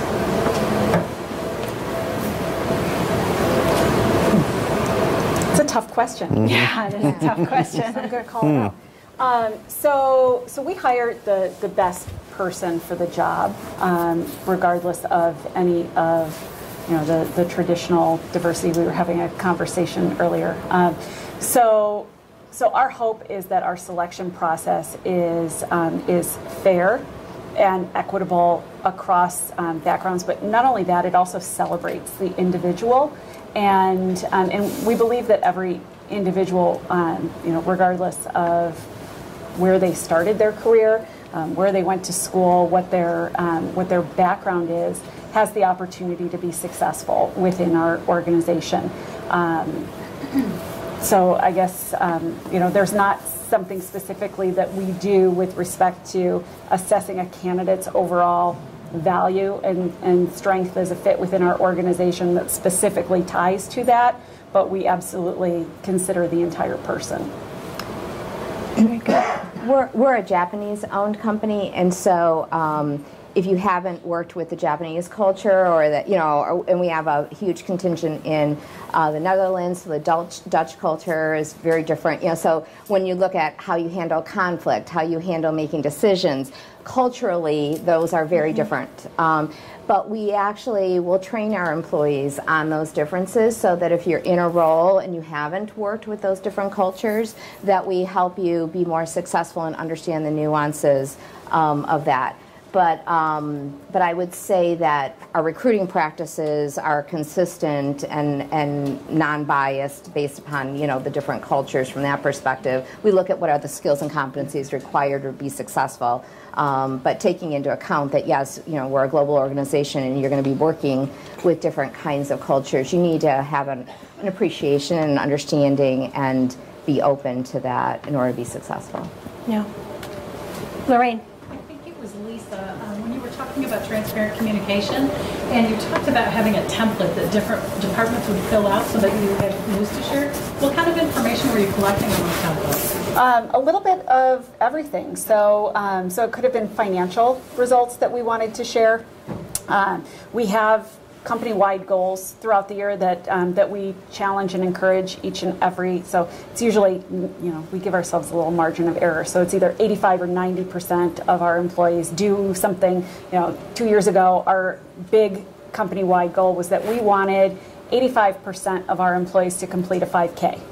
So we host our own 5K every year, but not everybody can participate. It's usually a Saturday morning and kids, sports games and whatnot. But we challenged all of our employees to complete a 5K, and they had the whole year to do it.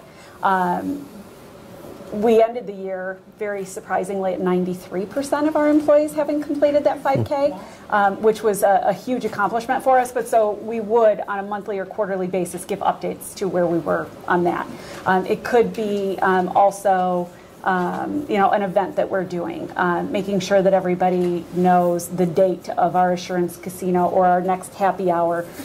If we're going to be starting some sort of focus group or pilot and we're looking for volunteers, we make sure to communicate those types of things. So it could be anything that our other departments want to make sure that everyone else is aware of, or it could be things that we want people to be aware of company-wide. Thank you. Very good. Any other questions? Yes. Can you tell us about your actual work environment? I mean, cubicles versus offices, music played in the background, just fun little details about the actual work environment at each of your companies. Mary Beth, you should might take that one. Tracy was just over at our office, so she's grinning at me. We have a really quirky office that comes from, we're an old kind of warehouse space, and as the company has grown, we keep acquiring more pieces, and we have this like rabbit warren of an office. And we try and just, it's grown up organically. We've got a lot of open workspace, and I think that's great, and it keeps people working together. There are also challenges with it. Especially we've got our production folks and our tech folks in the same room, and some of them like it really quiet, and some of them like more talking. Some of them they want the lights off, like they want it dark in there, and other people are like, oh, I want the lights on. And so there's a lot of negotiation of kind of trying to keep everybody happy. But I do think we've been working on kind of strategically putting teams together in rooms who maybe weren't communicating well enough to feel like if we've got people right there and they'll hear each other's work day, it can help form understanding and better communication. I think the quirk of our office is fun for people. So we've kind of kept it. One thing I really love, this has meant something to me dealing with my CEO, we have like mostly IKEA furniture, and she's always said, I want to put my money into people, not desks. And that means so much to me. It's about where our values are.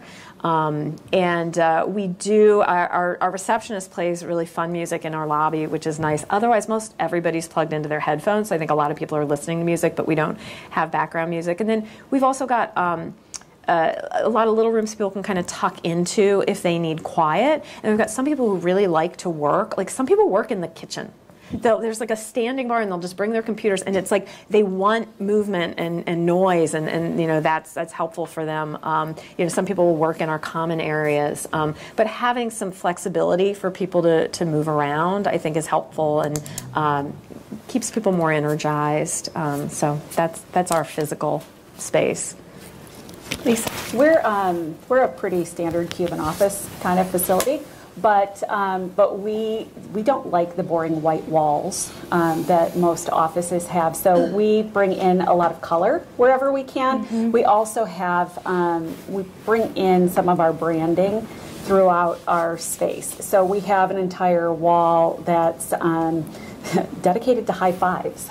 We had our annual goal, our shared goal last year was around recognition and a virtual high five. So we created a portal where people could submit a high five to someone on their team and recognize them. So we have a wall that's right outside of our reception area that, those, I don't even know what they're called. They're like those push pin things that, you shoved your face in when you were a kid. We have a whole wall of those. You did it. I know what you're talking about.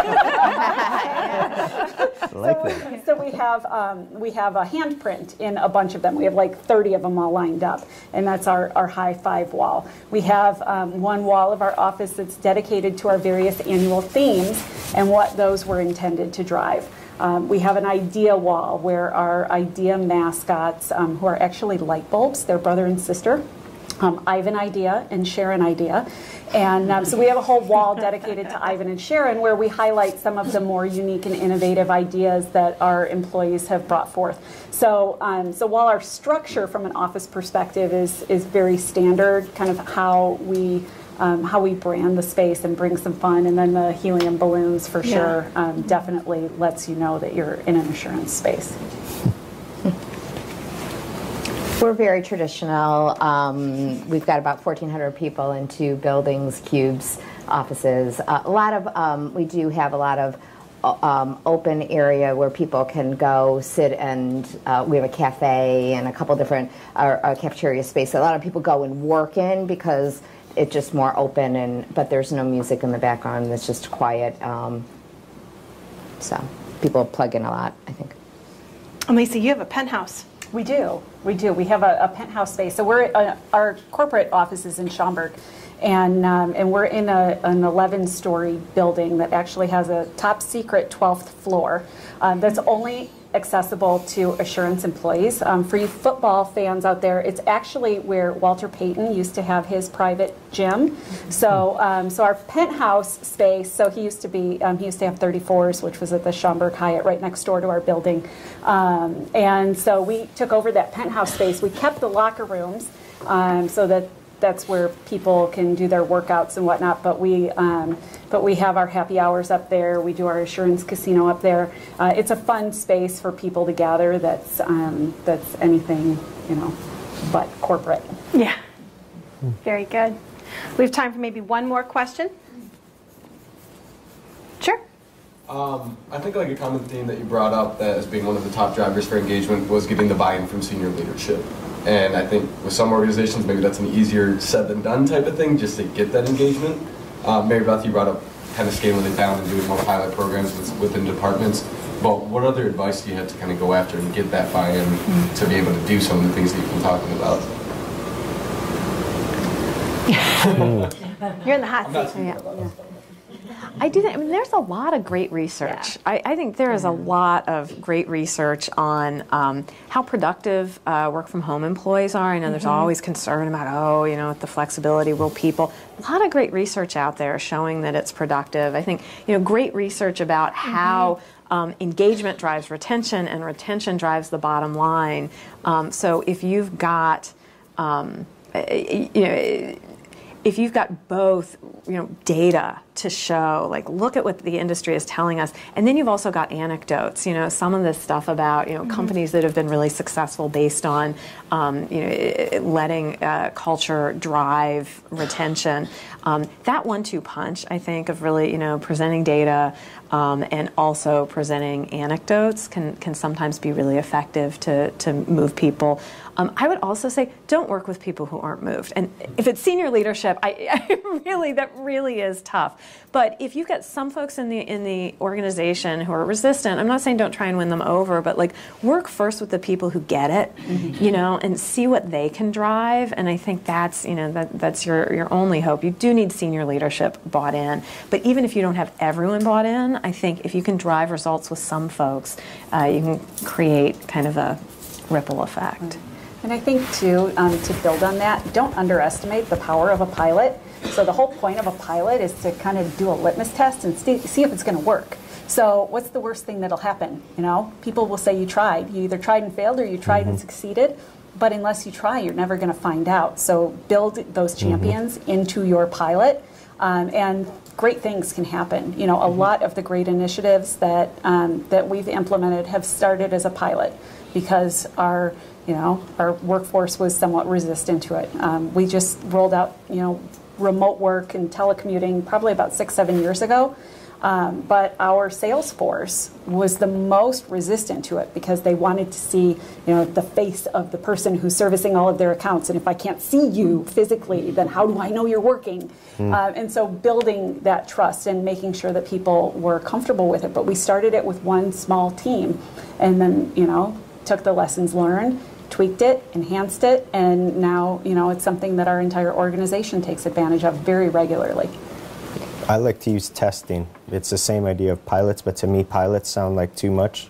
It's a program. That's how it's a pilot program, So I say test it for a week, see how it goes, and then we get back to it. And we do these short mini tests, and that's where it's I'm not afraid to just test it, see if it works, and if then we start. It's like a pilot, But to me, I like, oh man, that sounds So test it, short mini test.